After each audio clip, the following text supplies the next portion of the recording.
Bem-vindo ao iTask Talks. iTask Talks, você ouve quem está mudando o mundo através de inovação, tecnologia e empreendedorismo. O iTask Talks é um projeto do iTasks, que é o Instituto de Tecnologia do Grande ABC, é quase um trava-língua. Corporate Vision, que a gente está gravando no estúdio deles, e Miosotis Consultoria. Hoje eu vou conversar com o Ricardo Magnani, ele é engenheiro e mestre em materiais pela UFSCar, com mais de 20 anos no jogo da inovação, passou por gigantes como a Braskem e hoje é diretor técnico do Parque Tecnológico de Santo André, né? Do Parque vai parecer que é de outro parque, né? Liderando projetos que estão colocando o ABC no mapa da inovação. Ricardo, obrigado por ter arrumado um tempo na sua agenda. Não, imagina. E bora lá, cara. Engenheiro e mestre pela UFSCar. Seu mestrado foi no quê? No meu mestrado, eu trabalhei com... O mestrado foi em Ciência e Engenharia de Materiais, né? Tá. Minha formação mesmo. E no mestrado, eu estudei corrosão em refratários de fornos de vidro. Você estudou corrosão? Eu estudei Tá de corrosão. sacanagem. Em cerâmica, né? O pessoal está muito acostumado a ver corrosão em metais, né? Que a gente enxerga a corrosão em metais. Sim, sim. Mas na indústria de vidros, teve uma mudança tecnológica, mais ou menos nessa época, né? Um pouquinho antes, para fornos com queimadores mais eficientes, enriquecidos com oxigênio, e os fornos começaram a durar metade do que duravam. E aí eu fui lá estudar um pouquinho disso.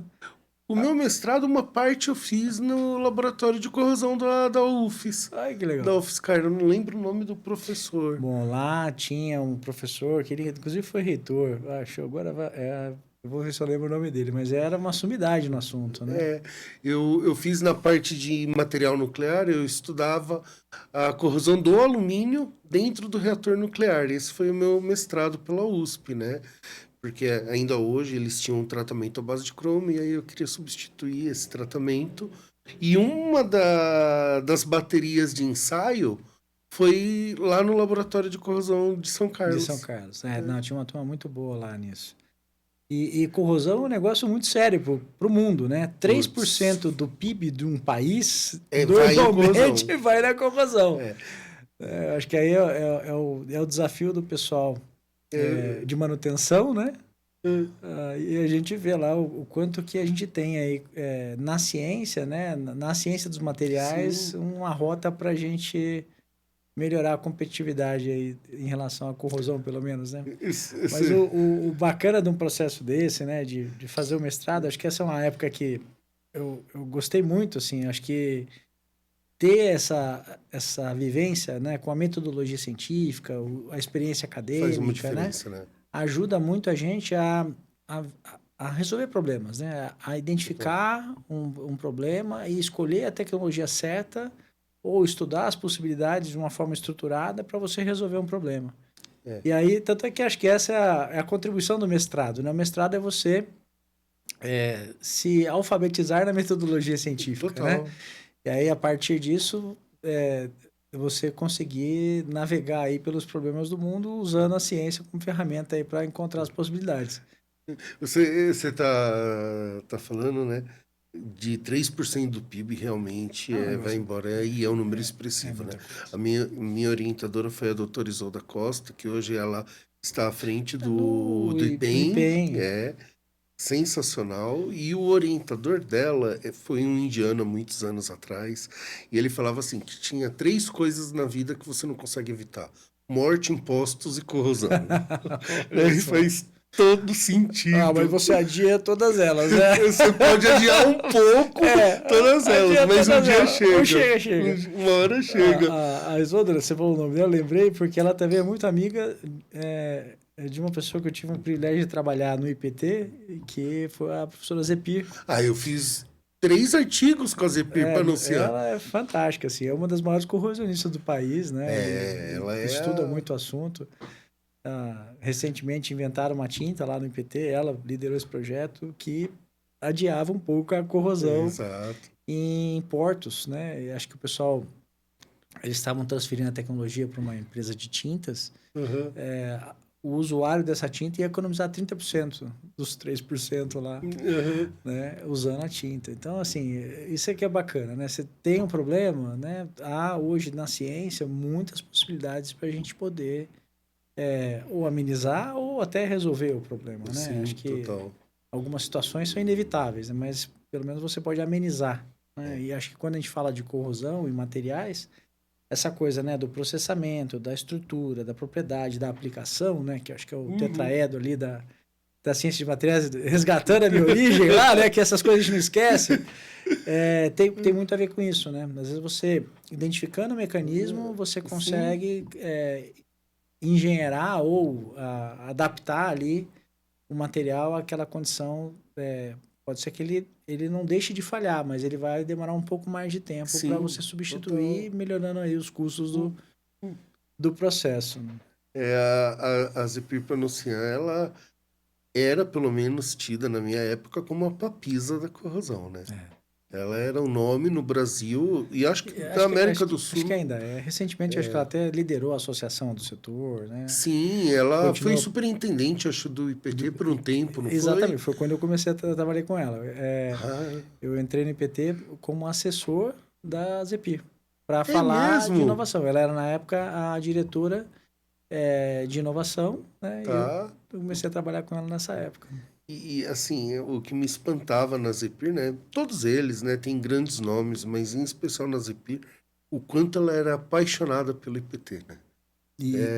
Era a vida dela mesmo, você via que era uma energia incrível, né? Porque acompanhar ela não era fácil, não, né? Olha, eu acho que talvez, eu não diria, não foi a mais. Acho que eu tive outros desafios que foram mais intensos, assim, em termos de tempo dedicado, né? Mas se não foi o primeiro, com certeza foi o segundo ali, né? Bastante. A gente fez muita coisa juntos ali, muitas coisas interessantes lá no IPT nessa época. Você sabe, quando eu fui fazer a matéria de corrosão com a Zephyr, né? Bastidor de aluno, né? O pessoal falou assim, mas sério que você vai fazer, cara? Porque a bichinha puxa, hein? Mas ela é boa? Não, então eu vou. Eu vou. E realmente foi uma das matérias mais simples, porque eu fiz no final da grade do mestrado, eu já trabalhava com isso há muito tempo. Mas foi uma das mais desafiadoras, porque realmente ela é 220, é pouco para ela. E super exigente, né? Que eu acho que é importante para assim, ela gostar, buscar as coisas com excelência, né? Ir a fundo nos temas, né? E você tentar sempre identificar ali, né, o cerne da questão, né? Olhar o porquê das coisas. Ela é muito analítica, né? Muito precisa ali no diagnóstico e também uma pessoa que gosta de pessoas. Então, você percebe o quanto ela se dedica para as pessoas que também se dedicam. E acho que isso é um negócio legal. Assim, ela vai junto, né? Ela vai com você ali o tempo todo e eu acho que líderes assim, né? São inspiradores. É uma bênção a gente ter a oportunidade de passar um tempo com eles, né? Porque mostra o quanto que as pessoas fazem diferença no final do dia, assim, e ao longo da vida também, né? Acho que eu diria que acho que tive 3 grandes mentes, assim, que eu pude me inspirar, aprender, né? E ajudar a formar o Ricardo que é hoje, né? Ela certamente é uma pessoa que foi intensa ali nesse processo. O meu colega e atual, né? Assim, hoje a gente conversa, a gente faz aniversário no mesmo dia. Todo 9 de janeiro, um liga pro outro. Não sei a gente fica apostando quem vai ligar primeiro, né? Mas é o Carlos Kamanovich, que foi com quem eu trabalhei na Braskem, né? Há um tempo. Me trouxe para São Paulo. E o professor Elson Longo, né? Que foi lá o meu orientador de mestrado. Uma pessoa que eu estou assim, muito grato e é sempre muito bom falar com ele, né? Estou precisando voltar mais em São Carlos para conversar mais com ele lá. Muito bom, bem. Mas o bate-papo não é de corrosão, porque se deixar, cara, a gente vai ficar falando de corrosão. Coisa, mas é legal, assim, a gente... Eu acho que na vida, né? E assim, o Ricardo trabalha mais de 20 anos com inovação. E é engraçado que essa rota, né, que a gente acaba seguindo, não necessariamente a gente faz isso de forma intencional, mas comigo... ela acabou, assim, eu mudei o endereço, eu mudei o CNPJ algumas vezes, mas eu tenho conseguido manter o tema que eu sou apaixonado, a inovação sempre ali na frente, né? E é interessante isso, eu conheço poucas pessoas que conseguem fazer isso, né? E eu sou uma pessoa privilegiada de trabalhar com inovação, e aí eu, né, devo muito isso hoje ao Evandro, né, e ao Marcos, com quem eu trabalho lá na prefeitura, e essa é outra coisa engraçada, né? Eu nunca imaginei trabalhar em inovação, né, na prefeitura. Né? E é legal falar disso porque a gente achava que Santo André não era o único, mas recentemente a gente teve uma descoberta que o outro parque tecnológico que era municipal, né, ele falou, não, eu não sou municipal, eu tenho uma ONG que trabalha com o município e a ONG que toca o parque. Né? E em Santo André a gente tem isso diferente, a gente talvez o único parque, né, que a gente tem conhecimento até agora. Então, se os colegas aí que estão nos ouvindo souber de algum, por favor, fale que, olha, a vida é muito solitária. A gente precisa conversar mais com os colegas que passam pelas mesmas coisas que a gente. É o único parque, né, com a tríplice hélice pura, a gente chama, né? Assim, no Brasil se fala muito da tríplice hélice, né, da importância dela para o desenvolvimento e para a inovação, né, e a tríplice hélice ela é governo, empresa, universidade, esse triângulo, né, ele é muito importante, né, a universidade formando recursos humanos e conhecimento, né, e a partir da pesquisa, novas tecnologias, né, as empresas adotando esse processo, né, de descoberta, né, para alavancar a competitividade, criar novos produtos, para manter a inovação ali como uma mola propulsora do desenvolvimento, né, e da sua competitividade, né, e buscar o lucro baseado nisso, né, e o governo, por sua vez, de não atrapalhar, de facilitar e, do nosso caso aqui, tentar ajudar na integração dos atores, né, e na criação de políticas públicas que fortaleçam o ecossistema. E é muito nisso que assim, a gente tem essa felicidade, né, de trabalhar ali na Prefeitura de Santo André, hoje, sob a gestão do prefeito Gilvan, que é outro também que adora tecnologia, adora inovação, é um prefeito jovem, muito dinâmico, muito dedicado à cidade, né, que vem aí de um processo de sucessão do Paulo Serra, que também, né, por 2 mandatos ali, imprimiu, né, um modelo de gestão totalmente diferente do que a região estava acostumada a ver. E, assim, está no plano de governo de Santo André e a gente vem executando isso, assim, com muita autonomia, né, lógico, dentro de um conceito alinhado ao plano de governo do município, mas fazendo algo diferente que a gente não tem encontrado por aí. Totalmente. Isso, para mim, tem sido um privilégio estar lá fazendo parte dessa equipe, né, com quem eu divido, né, o espaço ali, né, e o dia a dia, né, sob a liderança ali do Marcos Godinho, que é o diretor-geral do parque. Deixo um abraço aí para todos. A gente está sempre à disposição aí da sociedade para ajudá-los no processo de inovação. Falando do parque, como que surge o parque? Bom, eu cheguei um pouquinho depois da criação, né? Eu estava no dia do lançamento, lá em dezembro de 2019, mas ele começou 2 anos antes ali, num processo de mapeamento, né, e constituição do que é a base do funcionamento do parque hoje, que é a rede de inovação. Tá bom. Hoje a gente tem 14 instituições de ensino e pesquisa e entidades representativas do ecossistema de inovação aqui da região, e fora também, né? Hoje nós temos 2 universidades que são de São Paulo, que fazem parte do Parque Tecnológico, constituindo essa rede.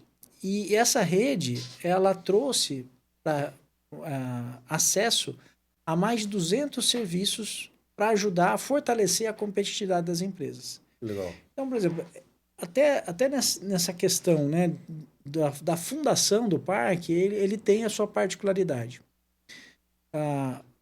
Depois de refletir muito, o Evandro, o próprio Paulo Serra, na época, visitaram ambientes de inovação, tiveram, né, olharam outras experiências.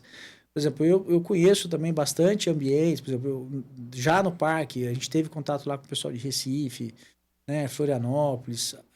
Então, a gente olha assim, como são os parques, qual o papel deles, né, o que eles têm feito nas suas regiões e como são essas regiões, quais são os ativos que essas regiões têm. Né? E assim, a receita de Florianópolis não funciona aqui no ABC, não funcionaria em Santo André. Né? A mesma coisa de Recife aqui. Então, assim, são características econômicas, né? E uma sociedade muito diferente.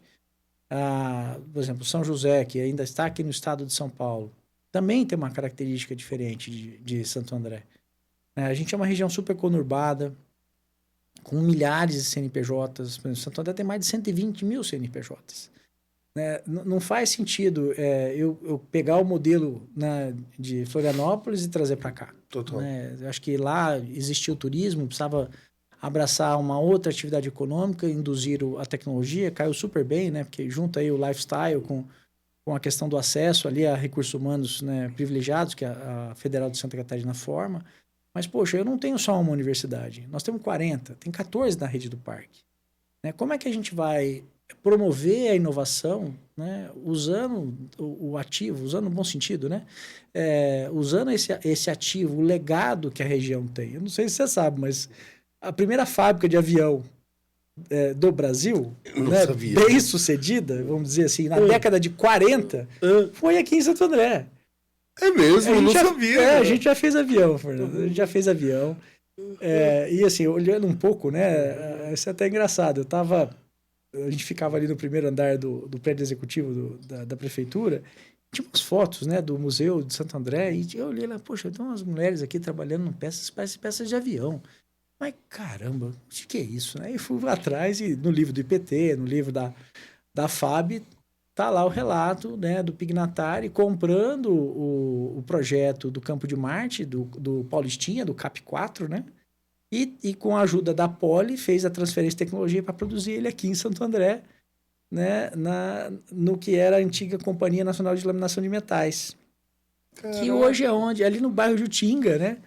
Hoje, acho que o que tem dessa atividade é a Hydro. É uma empresa de alumínio, né, que estruda perfil de alumínio, e está aqui em Santo André. Não faz mais avião, mas continua no ramo aí de elementos leves, né? Com o alumínio, né? Tá lá produzindo alumínio. Então, a gente já fabricou avião. Né? O primeiro polo petroquímico foi aqui também. Sim. A Prometeon, hoje, a antiga Pirelli, né? Ela veio para o ABC na crise de 29. Então, a gente percebe que a inovação, né? Essa questão da tecnologia, a interação universidade-empresa, e todo esse arrojo, né, de empreender já está no DNA do ABC. Já está no DNA da cidade. Então, o parque, na sua concepção, o que ele tem trabalhado é justamente criar serviços de apoio e de fortalecimento do ecossistema para favorecer o processo de inovação. Porque a gente sabe, inovar não é fácil. Não é. Né? Tem risco. Né? Se não tivesse risco, não tinha tanto recurso hoje governamental para apoiar o desenvolvimento de novas tecnologias.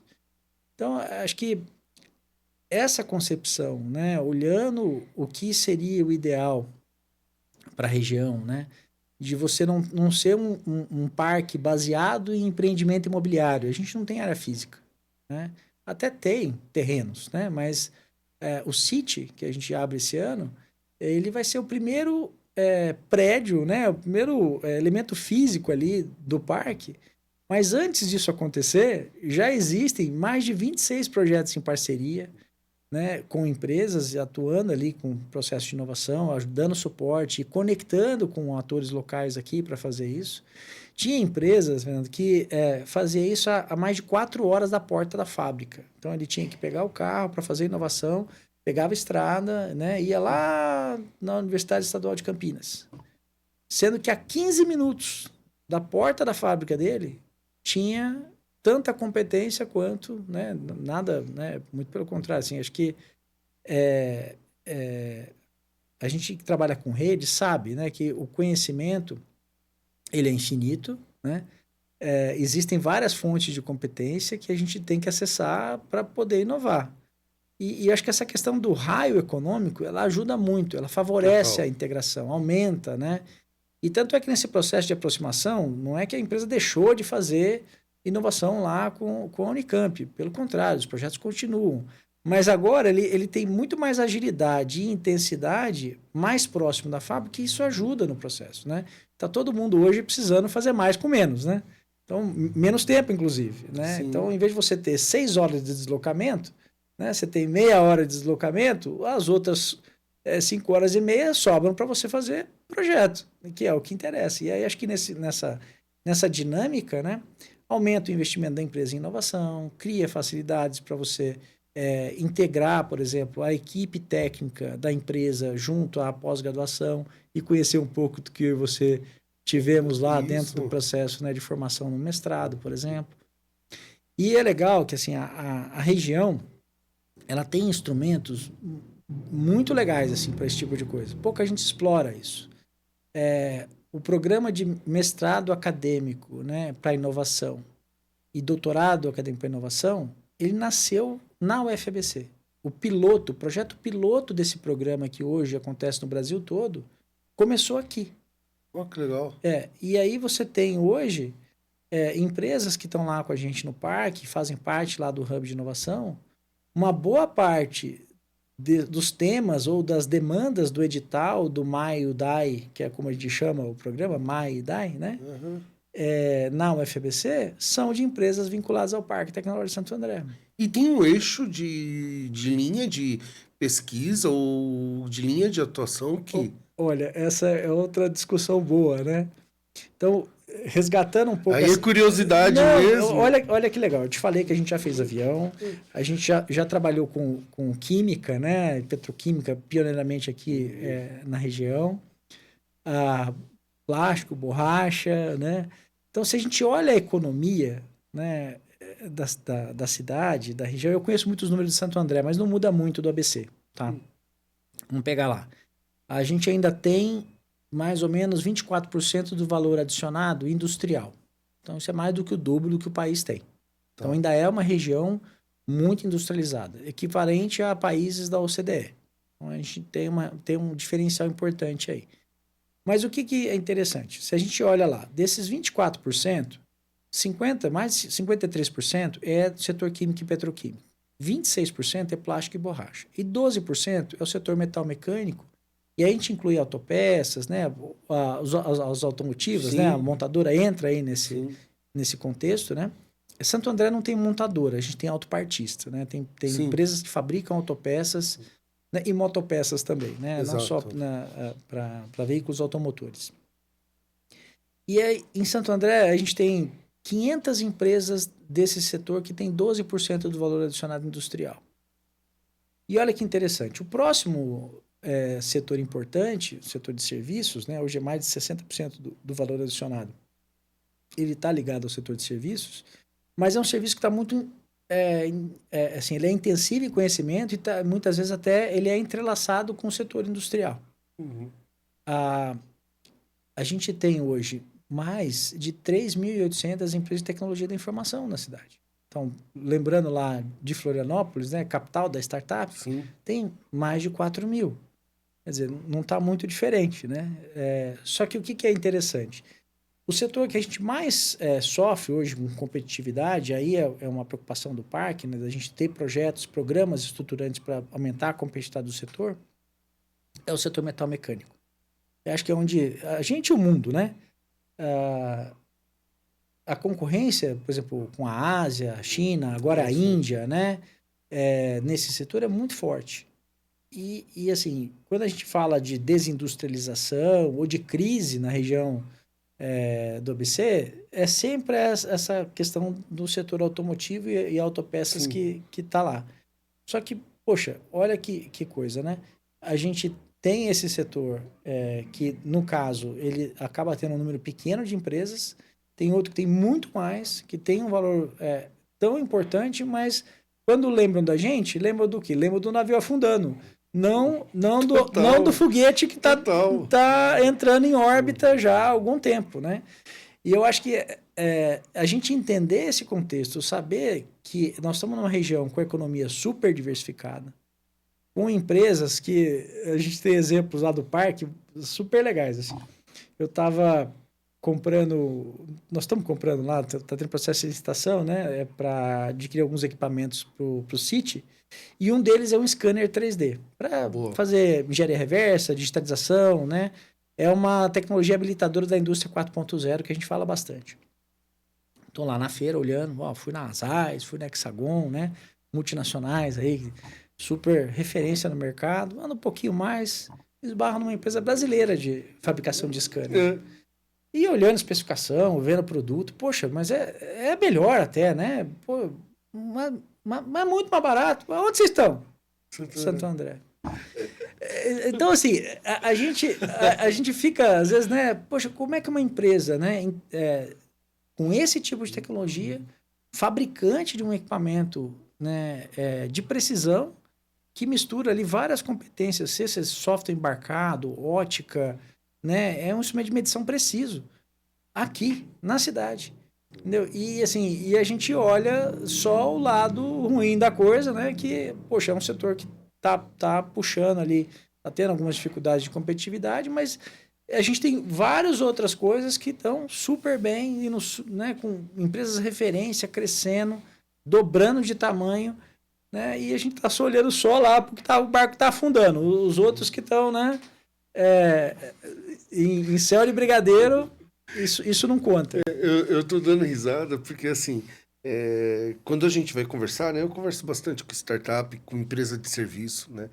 E eu sempre falo assim, a gente, aqui no ABC, eu moro em Santo André, né? Mas eu entendo que isso é para o ABC como uma forma total. A gente tem que parar com o síndrome de cachorro vira-lata, né? Porque tudo a gente vai buscar fora. E, cara, tem empresas... Tudo aqui. E não só empresas, mas o potencial humano da região é gigantesco, né? E esse é um dos papéis que o ITESC está bem forte nessa gestão, sabe? De unir essa galera aqui dentro do ABC, né? No ITESC eu estou ajudando a Luísa Caldas com a parte do eixo de startup, e o objetivo é, onde estão as startups do ABC que às vezes fica buscando mentoria fora, São Paulo? Tem que ir. Mas, poxa, a gente tem pessoas aqui com uma capacidade gigantesca para ajudar a transformar a sua ideia em realidade, sabe? E o parque eu acho que vem também para ajudar isso. Nós estamos juntos assim, nessa jornada, né, Fernando? E você tem toda a razão, assim. O pessoal que conhece a gente há mais tempo, escuta a gente falar isso toda hora. E a gente tem, assim, exemplos bastante emblemáticos nesse sentido. Quando a gente fala que o grande ativo do ABC são as pessoas, né, nós não estamos falando isso da boca para fora. Só alunos inscritos em cursos superiores, nós temos mais de 100 mil. E aí, no parque, a gente tem... Desculpa, muitos que vêm de fora do ABC para estudar aqui. E não, assim, tem o de fora e tem o de dentro. Sim, né? sim. Eu acho que, assim, a gente tem hoje grandes instituições de ensino na região, né? Na área de engenharia, as melhores. Exato. Mas não só, né? Na área da saúde, enfim. Todas as áreas hoje que a gente tem exigência de conhecimento, né? De dominar ali temas complexos, né? A gente tem respaldo aqui. E é legal, assim, a gente tem sido referência no mundo em temas que são complexos. Poxa, não faz muito tempo, os meninos aqui da FEI ganharam, né, competição mundial na área de robótica. Foi esse ano, os meninos da UFABC ganharam um na área de foguetes. Né? Olha que top. Então, assim, nós não estamos falando de feira de ciências que acontece, né? Assim, não, nós estamos falando de competições globais, com os melhores do mundo, né? E a gente está lá. Então, assim, não é por falta de talento que a gente vai deixar de colocar uma empresa inovadora no mercado. E, assim, a gente conversa com muitos empresários e sabe, assim, existe hoje uma dificuldade muito grande de contratação de mão de obra no país. Total. Nós estamos a pleno emprego, né, ainda com algumas questões estruturais importantes, mas se está difícil no Brasil, né, tá um pouco menos aqui no ABC. A gente gosta de falar isso, né? Acho que aqui a condição de você encontrar um colaborador para juntar você nessa jornada para empreender ou para tocar uma empresa, né, principalmente empresas de base tecnológica, empresas intensivas de conhecimento, sem dúvida o ABC é o local para isso. Né? Você comentou, são quantos CNPJs que tem em Santo André? Santo André são mais de 120 mil. Outro dia eu fui dar uma palestra no Teatro de Mauá, de um grupo de empreendedor, né? E aí eu tava usando o número do ABC, não o número de... Acho que aí são 380. São, na época eu tinha um número de 350, alguma coisa assim. É bastante. E aí eu falava assim, gente, a gente não se deu conta do potencial, porque imagina o seguinte, 350 mil CNPJs. Grande maioria são micros e pequenos. 98%. Né? No Brasil é assim. Aqui não é diferente. Se a gente ajuda essa galera a crescer, tá? Para fazer conta rápida, então vai de 350 a 310 no mínimo são micro e pequeno. Se essa galera cresce e contrata 3 pessoas, é mais do que a população da região. só de mão de obra. E assim, para ver o potencial. O potencial é gigante. E assim, a gente, do parque, a gente tem o privilégio, né, de ter contato com esses empreendedores, né? E é muito bacana acompanhar essa jornada. E é exatamente o que você falou. E às vezes não são 3, não. São 10, são 13. É isso. Entendeu? São 15. É isso. O crescimento dessa turma é exponencial. E assim, é legal, eu converso com uma ou outra empresa, assim, eu falo, ó, de um ano para o outro, ele mais do que dobrou. E aí, assim, quando eu falo que a gente tem casos que são bastante emblemáticos nesse sentido, e o papel aí da extensão universitária nesse processo pode acelerar muito isso. A gente tem um projeto com a Strong Business School, né, uma escola de negócios que a gente tem aqui. Eles têm um programa muito estruturado na área de extensão universitária. Então, os alunos ali dos cursos de administração, contabilidade, acho que marketing, né, eles têm ali um projeto de final de curso de abrir, montar, estruturar uma empresa de consultoria e atender uma pequena empresa. Né? E o parque, todo ano, né, 2 empresas ali do nosso ecossistema são encaminhadas para esse processo lá, para avaliação da Strong. Né? Se for possível, ela adota e começa esse processo. E a gente tem uma situação dessa, onde uma empresa do setor metal mecânico, né, que estava já encadeada num processo de encadeamento produtivo, a grande empresa falou, olha, eu identifiquei essa competência aqui nessa pequena empresa, tecnicamente eles são fenomenais, mas eles precisam de apoio para se qualificar uma empresa elegível ao nosso processo de supply chain. E ato contínuo, Strong, ajuda aqui a empresa. E é incrível, assim, acho que esse é um projeto que está público, depois quem quiser no seu blog eu passo o link lá, vale a pena assistir, porque não só ajudou a pequena empresa, né, ela ia fechar, tinha 8 colaboradores, como ao final do ciclo desse processo, né, ela cresceu 150%. Caraca. Isso em 23, né? Eu estou sempre em contato lá com eles, eles pegaram o gosto, né? Eu brinco que o Zé Vitor, que é o fundador da empresa, ele é super inovador. Toda vez que eu visito a fábrica dele, tem uma inovação. Olha que bacana. E aí, às vezes eu vejo assim, pensar, mas é difícil inovar. Falei, vai lá conhecer o Zé Vitor, que você vai me responder a pergunta. Se é difícil inovar. Ele inova, assim, é um inovador serial. Toda vez a fábrica dele tem uma novidade, tem uma coisa diferente. É um setor super tradicional, né? Desses que eu mencionei aqui, que a gente está sempre tendo problema de competitividade. E ele, com a ajuda da universidade, com a ajuda ali da extensão universitária, hoje, de 8, ele tem 54 colaboradores. Caraca! Cresceu muito. E, assim, ele está seguindo à risca ali o planinho que ele desenvolveu lá com os meninos da universidade. E assim, está sempre lá em contato com a gente, buscando oportunidade, projeto, né? Se integrando ao ecossistema, aproveitando o que o ecossistema tem para apoiar as empresas. Então, ele é um daqueles que usa os 200 serviços que aquela rede lá que constitui o parque, né, tem para ajudar. Né? Isso está disponível para todo mundo. Né? Todo mundo aqui do ABC pode ter acesso a isso. Né? Quem pode ajudar nesse processo da inovação? Inovar sozinho é muito difícil, eu concordo. Né? Pode dar errado, né? Mas com mais gente junto, né? A chance de dar certo é maior. Muito maior. Seja pela questão do conhecimento, do apoio que as estruturas, os laboratórios que já existem na região têm para ajudar, ou até mesmo a questão de fomento que está disponível hoje para isso. Hoje tem recurso a fundo perdido no governo federal, estadual, para ajudar as empresas a inovarem. Esse processo de inovação tecnológica, né, ele tem desafios importantes.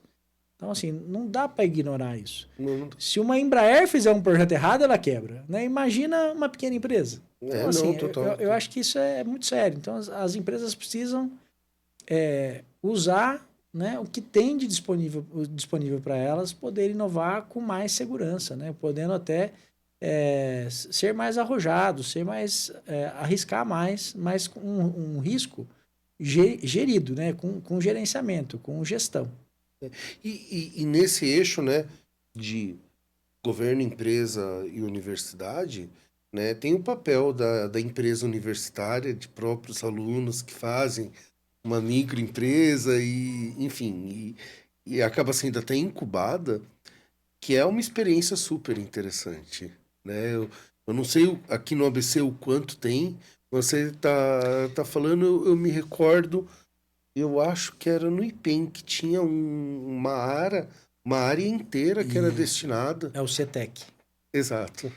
O parque gosta de rede, né? A gente nasceu em rede e vê o potencial da rede, e não contente com a nossa rede aqui do BC, a gente ajudou a fundar a API, né? Que são a Associação dos Ambientes Paulistas de Inovação. Ótimo. Eu estou falando isso porque o CETEC, né? A presidente do CETEC é uma das pessoas que encabeçou esse processo de fundação da API.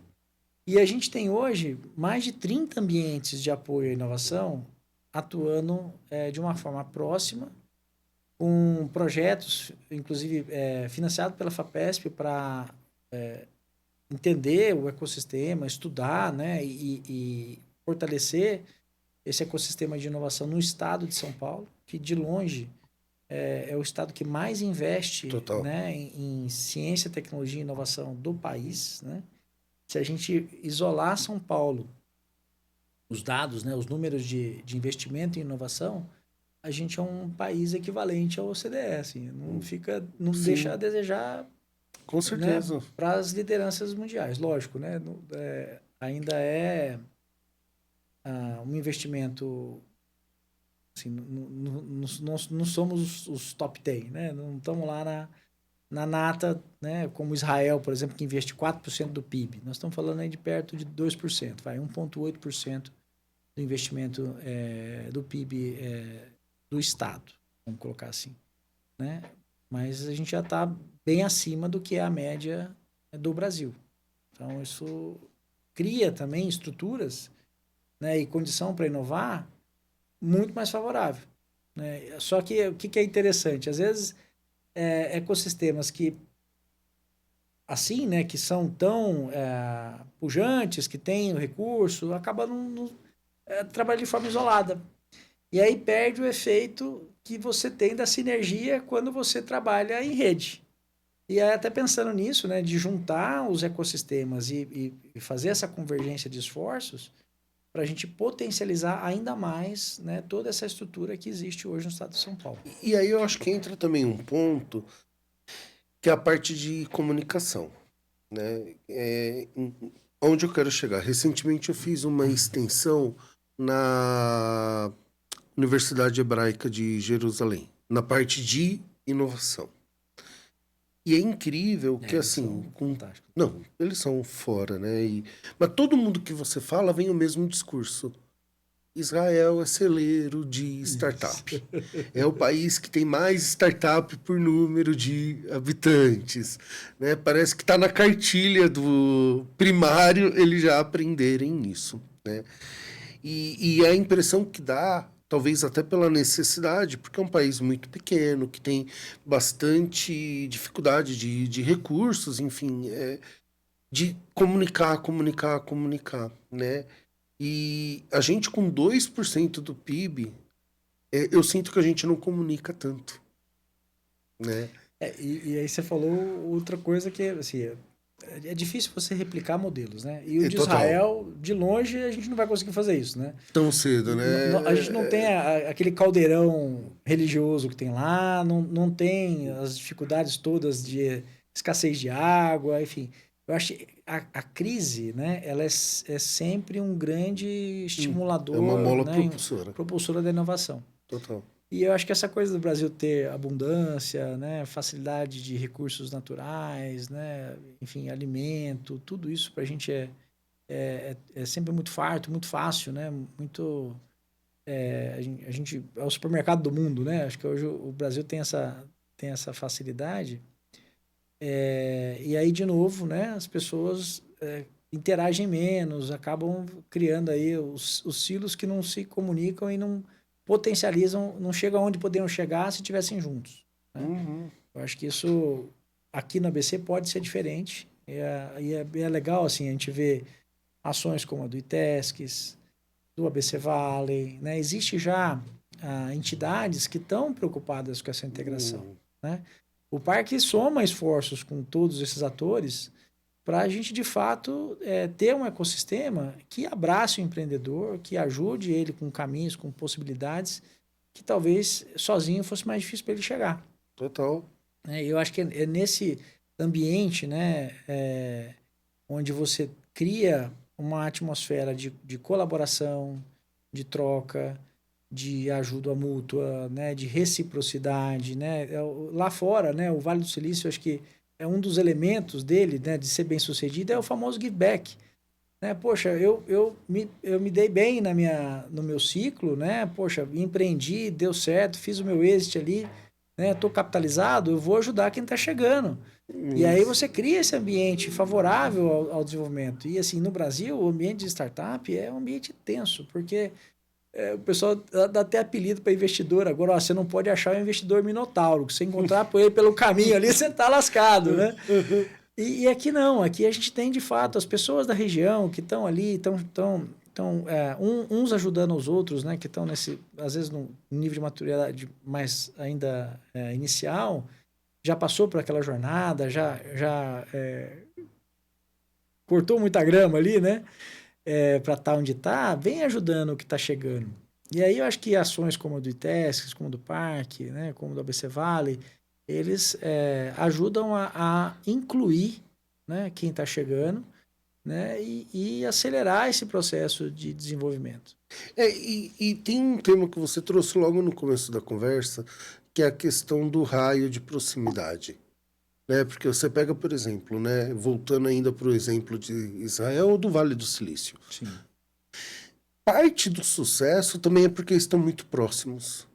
E inovação é algo que contagia. Né? Então, putz, eu tive uma boa ideia, ou eu tive uma ideia que não deu certo aqui, alguém olha e fala, poxa, aí não deu, mas aqui pode dar certo, por isso, por isso, por isso. Né? Então, você criar essa egrégora de inovação é importantíssimo, né? E eu concordo contigo que quando a gente olha o ABC, tem um potencial gigantesco da gente conseguir, de fato, construir isso. Né? Eu vejo realmente como um ponto de grande importância e factível, né? Acho que esse é o ponto principal, né? Sim, não, assim, não é só... A gente segue uma referência, vai, acho que é uma referência bibliográfica mesmo, né? É um artigo que eu gosto muito, assim, é uma universidade americana que fala dos distritos de inovação, né? E tem um urbanista, né, que é o Bretz, ele fala muito dessa questão hoje dos novos ambientes de inovação. Né? A gente estava acostumado no país, e tem muitos assim, nada contra, acho que é o que eu falei. A receita de São José não vai funcionar. São modelos diferentes, tá? Não é melhor ou pior, não. Eu digo assim, a nossa realidade não condiz assim, ó. Para mim, e eu acho que os meus colegas ali do parque, a gente está muito alinhado com isso. A cidade é o parque tecnológico. Assim, a gente ter... e tanto é que a gente tem programas hoje que são desse jeito. Quando a gente fala, por exemplo, de conectividade, eu tenho políticas públicas que parte da concessão onerosa para a instalação de uma infraestrutura de 5G, por exemplo, gera acesso à tecnologia de conectividade para o empreendedor. Então, se eu quero desenvolver alguma tecnologia ligadas a cidades inteligentes ou manufatura avançada, principalmente manufatura avançada, eu tenho o apoio da prefeitura, a custo zero. Eu vou conectar o meu dispositivo na mesma rede que as grandes operadoras hoje usam para prestar o serviço. Só que numa fase ainda de incerteza, né? Que é, eu não sei se vai funcionar, eu não sei se minha tecnologia vai dar. Quando deu certo, aí eu sei que, olha, eu posso contratar esse serviço que vai funcionar. Entendeu? Agora, na fase de incerteza, onde a barreira de entrada é enorme, porque você criar uma infraestrutura dessa é quase impeditivo para um empreendedor. Total. Só para grandes empresas de tecnologia que isso é possível. Né? E aqui na região, a gente tem isso, né, acessível a qualquer empreendedor, a qualquer aluno de escola técnica que queira lá fazer um dispositivo IoT para testar uma solução, vai ter apoio do parque para poder fazer esse processo acontecer. Então, assim, eu acho que essas situações onde a gente cria políticas públicas para apoiar o empreendedor dentro desse ambiente onde um está colaborando com o outro, né? Isso é transformador. A gente ter um parque que está baseado mais nos ativos econômicos, então os 120 mil CNPJs que a gente tem lá, as infraestruturas que já existem, nós temos mais de 40 instituições de ensino e pesquisa na região, 14 dentro da rede do parque. Né? E onde está aí talvez o maior esforço, que eu até agradeço a oportunidade de a gente estar aqui falando sobre isso hoje, que é justamente promover o capital relacional entre esses atores. Essa é a importância da Tríplice Hélice, da gente conectar o empreendedor, né, com o gerador de conhecimento, com os programas governamentais, né, para fortalecer a inovação. E é essa referência que a gente vem seguindo, né, dessas 3 hélices aí de novo, né, quando fala de distritos de inovação. Porque não é o ativo físico, né, que inova, são as pessoas que inovam. São as pessoas. E por isso as conexões são muito importantes. Por isso que essa relação entre os empreendedores, a universidade, o governo, ela é muito importante. Né? Só com isso funcionando dentro de um ambiente adequado é que isso vai ser bem sucedido. O que você está trazendo tem um impacto tão grande. O Japão, se eu não me engano, em 2019 lançou 18 ou 19, lançou o conceito de sociedade 5.0, né?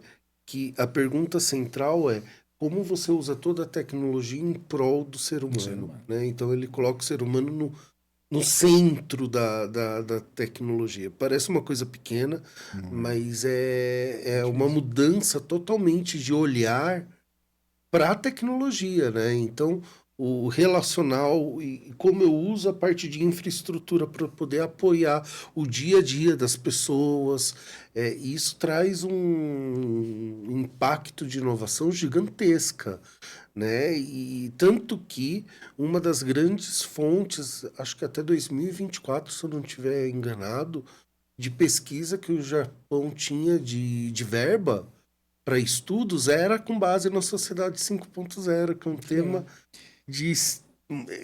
que eu sou apaixonado por esse tema. E é muito legal isso, porque quando a gente olha, por exemplo, as startups bem-sucedidas, né, são aquelas que trabalham com grandes problemas. Né? Então, Total. Cada vez mais, a tecnologia ela é um meio, ela não é um fim em si. É isso. E eu acho que no nosso dia a dia ali no parque, acho que esse talvez seja ainda é um desafio, né? A gente percebe, por exemplo, o pesquisador, né, o cientista, ele está na universidade, ele já tem muita coisa para fazer. Né? Assim, de fato, ele tem que orientar um mestrado, um doutorado, prova para corrigir, aula para dar. Né? Tem toda a atividade burocrática que a universidade tem também, não é só no governo municipal que a gente tem burocracia, todo mundo tem burocracia. Então, assim, ele já tem muita coisa para fazer. Né? Agora, aqueles que gostam de inovação, poxa, esse a gente abraça assim de um jeito que fala, não, vamos junto que a gente vai mais longe. E aí a gente percebe, assim, muitas vezes o pesquisador ele é apaixonado pela pesquisa, não pelo problema que ela resolve. Né? E aí, muitas vezes, a gente acaba usando um processo muito mais complexo, que às vezes algo mais simples resolveria aquilo de um jeito mais rápido, vamos dizer assim. Isso constrói muros, né? Isso. Porque a sociedade, de forma, pode até enxergar a universidade como um meio extremamente teórico, que de prático não tem tanto, justamente, às vezes por isso, né? E assim, eles também não são assim porque gostam, né? Porque precisam, porque Claro. é o que é exigido deles. O professor ele tem que publicar artigos, né, nas melhores revistas do mundo, né? Numa língua que talvez o empreendedor aqui do Brasil ou de uma comunidade que não tenha tanto acesso à informação vai ter dificuldade de ler, entender e adotar aquela solução. Então, assim, a gente aumenta a barreira, né? O próprio sistema exige que você isole a quem deveria estar atendendo aquilo. E aí, até retomando uma coisa que a Zephyr sempre falou, assim, no IPT eles têm uma revista, né? É uma revista que fala de artigos de tecnologias que o Instituto desenvolve. E a preocupação daqueles artigos serem artigos que sejam de fácil leitura, de fácil compreensão, para que as pessoas que lidam com aqueles temas possam aprender, né, e até adotar aquela solução. Eu acho que a gente precisa repensar, lógico, isso é muito profundo, né, tem estruturas, né, acho que em vários ministérios que isso tem que mudar, não é a gente que vai mudar isso aqui agora, mas eu acho que ok ser desse jeito, mas vamos também olhar para que e para quem, né, a gente está fazendo esse tipo de pesquisa ou esse tipo de desenvolvimento, né, de novos conhecimentos, né? A Zephyr, ela foi, para mim, muito importante na parte técnica de corrosão, mas ela foi uma das pessoas que me trouxe um ensinamento de escrita, né? Sensacional, porque eu lembro, a gente fez um trabalho muito grande e, bem, agora vamos publicar, né? Porque trabalho tem que ser publicado, vamos. E eu estava tentando escrever um troço para explicar, né? E ela falou, poxa, não tá legal, não tá claro isso, né? Falei, mas eu não queria usar tal coisa de novo porque vai ficar redundante.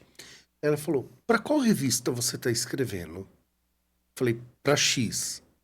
Falou, então, é melhor você ser redundante e ser claro o que você quer dizer do que você ser todo rebuscado e ninguém entender nada, Fernando. Falei, poxa, e é bem isso, né? É isso. Coloca numa linguagem simples, né? Claro, quando você vai buscar uma revista científica fora, isso acaba não sendo nem permitido, né? Mas você precisa dessa comunicação mais clara para o empreendedor olhar e falar, isso eu posso usar aqui, agora, né? Então, me trouxe essa lembrança. E assim, até aproveitando, acho que essa questão da linguagem, né? Eu tenho um caso, é um barato, vocês vão rir de mim aqui, mas é verdade, isso aconteceu de fato. Eu cortava o cabelo com uma pessoa genial, assim, o cara, ele... Acho que o fato de lidar ali com estética, né? Tem um senso estético apurado, mas o cara também era muito empreendedor, o Ivan. Até faz tempo que eu não falo com ele. Aí eu ia todo mês lá cortar o cabelo e a gente começava a falar de patente, de marca, de tecnologia. Eu falei, Ivan, mas o que você está me perguntando essas coisas, cara? Aí ele me explicou. Falou, ó, Ricardo, eu comprei uma tupia, eu tô lá fazendo meus moldes 3D porque eu quero fazer revestimento 3D. Porra, que legal, Ivan, mas como é que você vai fazer isso, cara? Não, ó, aqui, eu tenho eu pesquiso imagens na internet, principalmente na Rússia, que tem uns negócios legais lá na Rússia, e eles não, né? Depois que conversar com você aqui, você me explicou que patente é territorial, então o cara não registra a patente aqui. Então eu vou poder usar isso aqui. Não vou? Vai, tá certo, você tá certo. Olha que bacana, olha como é que né? O acesso à informação, acesso ao conhecimento. Então, ali ele me sondando toda vez que eu tô cortando o cabelo, eu explicando para ele sobre marca e patente e tal. Eu não sou especialista, assim, não sou advogado e tal, mas assim, os 20 anos trabalhando com inovação, eu já passei por muitas situações que algum conhecimento a gente tem. né? Pelo menos assim, um primeiro, né, encaminhamento. Sim. A gente consegue fazer. Aí explicava as coisas para ele, falou, ó, ele pegou essa estratégia, trazia, e aí ele começou a desenvolver essas superfícies 3D aqui. Aí achou um camarada que fazia o programa de usinagem, achou outro que fazia, né? Fazia o modelo 3D, né? Fazia o STL, depois fazia o programa de usinagem, e ele com a tupiazinha que ele importou da China lá para uma merreca, ele fazia os moldes dele lá e começou a produzir as peças. Mas aí, não contente com isso, ele também começou, para ganhar escala, ele pensou em vender os moldes, né? Porque ele poderia, né, ampliar, é muito mais fácil. Assim, a logística é muito melhor você mandar um molde que é leve para fora do país do que toneladas de placa feita com aquilo. Então, baita sacada, isso é muito legal. Até preciso dar uma ligada para ele, saudade do Ivan lá. As conversas eram muito boas. E aí você percebe assim, olha o que é uma mente empreendedora, uma pessoa com acesso à informação. Então ali, enquanto cortava o cabelo, né, ele, de um jeito simples, explicava as coisas para ele e ele tirava as dúvidas e ia seguindo em frente. Não é assim, não que eu tenha mérito nisso, mérito dele, porque achou meios, né, e foi ali mitigando o processo de colocar de pé a ideia dele. Você, muito sensacional. Ele fazia isso na garagem de casa, né? E cresceu, aí foi lá, fez parceria com um fabricante, enfim, os dois cresceram junto. Hoje é uma empresa estabelecida, tá aí trabalhando, parou de cortar meu cabelo.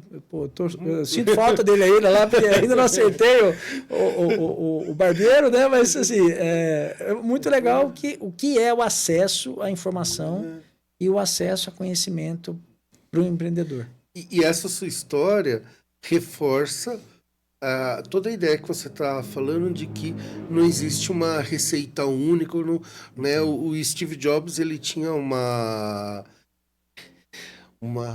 palestra que ele dava, se eu não me engano, era em Stanford, que ele foi para a Ninfo, que ele conta a história de connecting the dots, né? De conectar os pontos.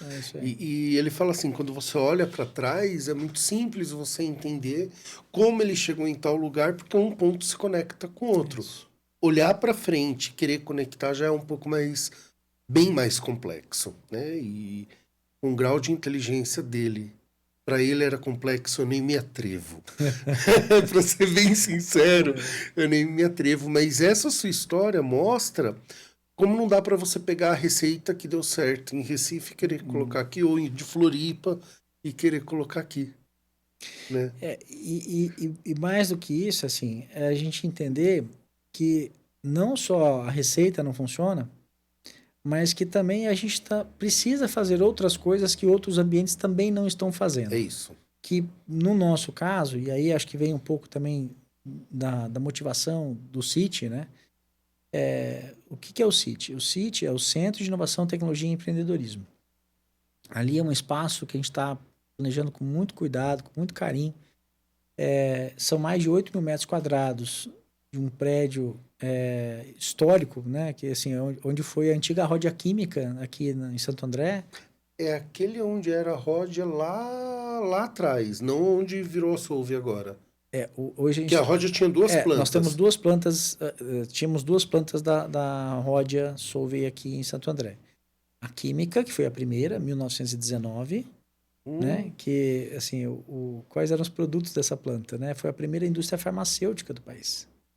Lá eles faziam ácido sulfúrico, aspirina e um outro produto que fez um sucesso danado nos carnavais do Brasil e acelerou o processo de investimento da Ródia aqui no país, que era o lança-perfume. Ah, é? Era feito lá. Eu não sabia. Era feito lá. Até 1968 era uma droga lista, né? Porque, por favor, que a audiência não entenda errado aqui, não é apologia aqui não, pelo amor de Deus. Mas era uma droga lista e era feito lá, né? Um Rodine, né? Um produto famoso aí, acho que foi o Jânio que acho que decretou, né? A ilicitude, né? E com razão, né? Sabiamente. Acho que mas isso foi importante para a instalação da Ródia aqui no país, porque o sucesso no carnaval acelerou o processo de investimento aqui. Meu padrinho trabalhou lá e minha esposa fez estágio lá, onde vai ser o sítio. E aí, assim, pra gente, né, também ali naquele site, né? Hoje tem mais de 500 milhões de investimentos ali de uma empresa australiana, a Goodman, né? Que está fazendo lá um grande empreendimento para a área de last mile, né? Um galpão logístico para last mile realmente diferenciado. E 2 prédios da Rodia Química são tombados. Eles estão recuperando esses 2 prédios e a prefeitura está nessa reforma, praticamente um restauro do que é um dos primeiros, assim, era do Jacques Pion, né? Era o arquiteto que desenhou ali aquele prédio que a gente está instalando no sítio hoje. Uma construção super importante na época da arquitetura industrial, na década de 1957, aquele prédio.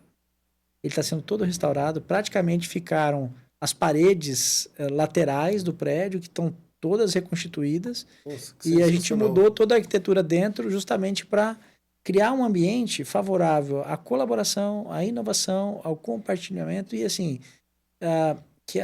as empresas que estão aqui hoje normalmente vão fazer eventos aonde? Em São Paulo, né? Sai todo mundo daqui e vai para fora.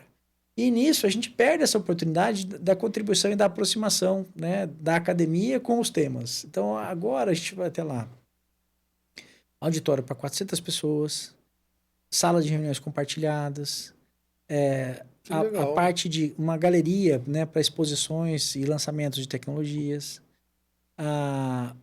Deve ser um polo da Univesp também. Então, ali vai ser um polo de apoio à Univesp Tech, então, para a formação de recursos humanos na área de tecnologia. A gente olha muito também para a questão do EJA, né? Então, o EJA Tech. Então, a galera que está ficando para trás porque não acompanha, né, o processo aí da tecnologia é difícil acompanhar mesmo, né? Eu mesmo já me submeti a isso para falar, né, eu fui há 2 anos atrás fazer um curso de inteligência artificial, porque, poxa, eu engenheirão, né, não gosto tanto do digital assim, não dá para ficar sem, né, eu acho que tem que usar a favor. Então, tô lá, me submeti a isso, gostei, eu recomendo. E acho que é mais preconceito, né, de achar que é difícil do que... Porque, assim, tudo que eu aprendi no curso de IA são disciplinas que eu tive na engenharia. Estatística, cálculo numérico, geometria analítica, né? Então, assim, mesmo os LLMs, né, que a gente fala tanto, que acho que é o que a gente mais...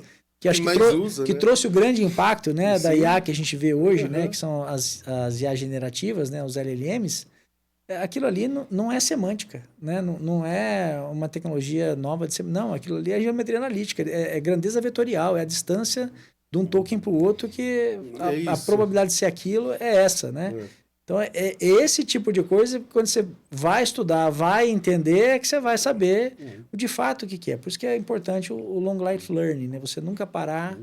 Quando a gente está em tecnologia, lida com tecnologia, você tem que estudar, você tem que se atualizar. E aí vão ter equipamentos lá para isso dentro do sítio. E o que é mais legal, além dos equipamentos para atualização, nós vamos ter 3 laboratórios de acesso a essas plataformas tecnológicas. E aí essa é a coisa bacana da gente não elitizar a inovação, né? Não elitizar, não deixar isso só para quem está dentro da universidade, só para quem... né? Então, assim, é importante, né, para ter continuidade, para ter evolução, sim, se qualificar, mas que também pode ter esse tipo de acesso, como o caso do Ivan, né, cortando meu cabelo lá, teve e deu certo, entendeu? Acho que isso é para quem quer empreender, né? É dar suporte para quem quer empreender, para quem quer inovar. E quando inaugura? Olha, essa pergunta é uma pergunta de... muito, eu não sei nem se eu podia fazer, mas assim, bora lá. É uma obra, né? É um restauro de um prédio. Qual é a estimativa? Esse ano a gente quer abrir as portas lá. Assim, a nossa data mais otimista, né? E sendo, né, olhando que ainda tem bastante coisa para fazer lá dentro do prédio, é novembro. Novembro a gente quer ver se a gente tá junto aí de portas abertas para a turma. Boa. Bem, para a gente caminhar pro finalzinho, que nem parece, mas já deu quase...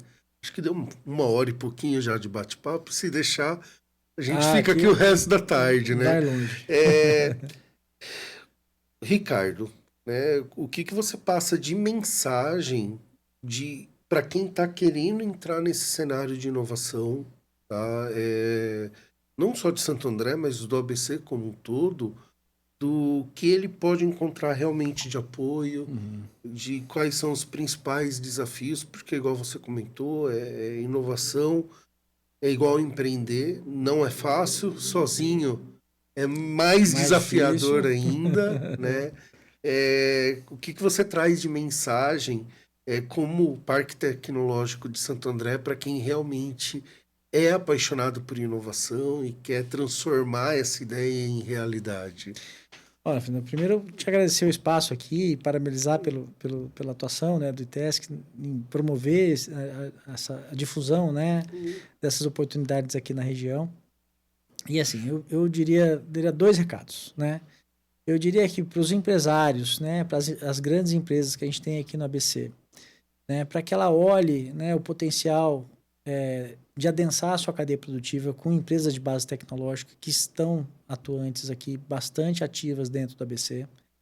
Né? A inovação aberta, para a gente lá na experiência do parque, tem sido um caminho muito exitoso dessa integração, né? Respeitando o compliance, respeitando, né, todos os desafios corporativos. A gente já sabe como vencer esses desafios.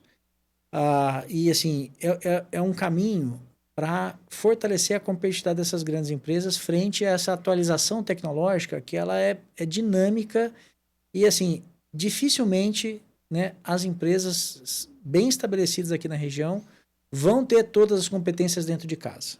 Assim, não dá para acompanhar, é impossível. IBM, que tem lá 6 mil pesquisadores, tem 13% do que precisa dentro de casa.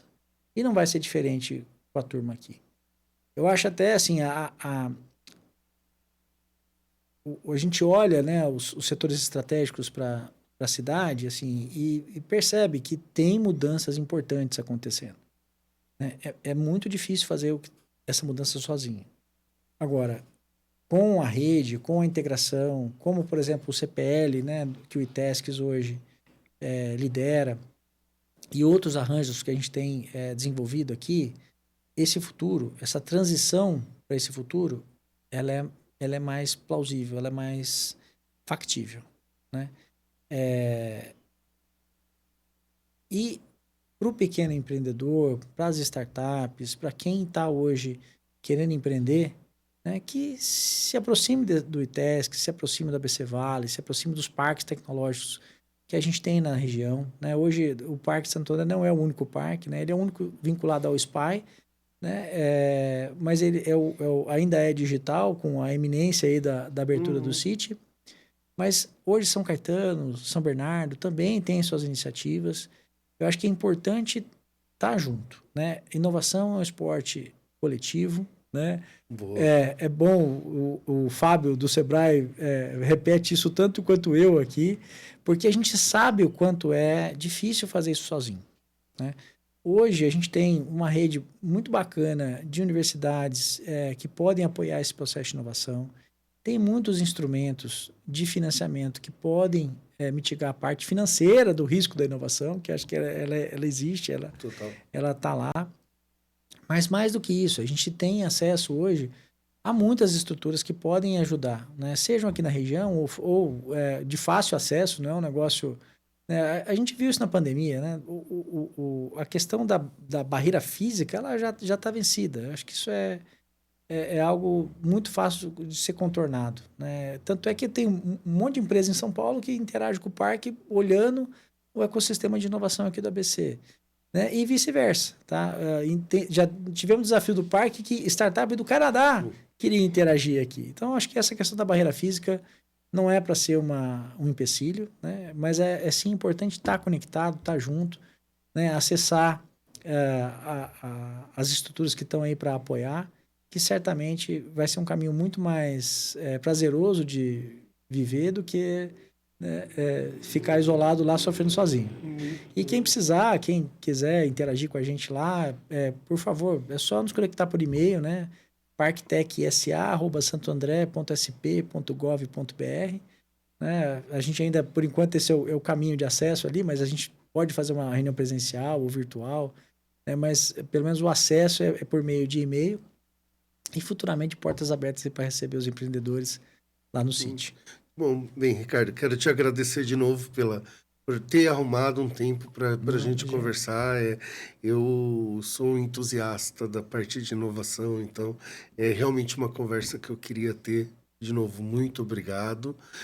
Para você que está aqui acompanhando, esse episódio está subindo dia 18 de setembro, né? E dia 20, que é sábado que vem, vai acontecer o iTasks Connection 2025, que é o maior evento da região que une inovação, tecnologia e empreendedorismo. Vai ser em São Bernardo. Eu vou deixar o link aqui na descrição do vídeo e já fica o convite para você ir lá participar, porque realmente a gente vai unir uma expectativa aí de 120, 150 players do ecossistema, contando entre empresas, universidade, meio acadêmico e empreendedorismo através das startups. Vai ser bem bacana, e quem for lá a gente tem a oportunidade de tomar um café presencial. Valeu, até mais.